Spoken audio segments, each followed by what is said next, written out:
नमस्ते. मी देवरोडून येते. माझं नाव शबीबा मुजावर आहे.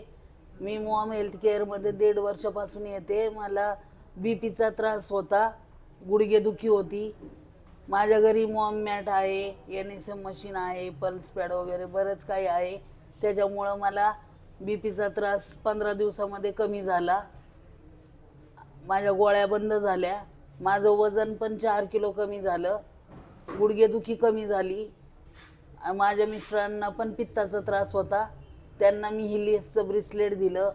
त्याच्यामुळे त्यांना पित्ताचा त्रास बराचसा कमी झाला. आणि त्यांच्या हातामध्ये मुंग्या येत होत्या. ते NSMची मी त्यांना थेरपी घ्यायला सांगितली. ते रोज NSMची थेरपी घेत होते. त्याच्यामुळे त्यांच्या हाताच्या मुंग्या पूर्ण गेल्या. बधीर झाला होता हात, पूर्ण हात चांगला झाला. त्यामुळं मी मॉम हेल्थ केअरचे खूप आभार मानते. योगेश सरांचे आणि सर्व टीमचे खूप आभार मानते.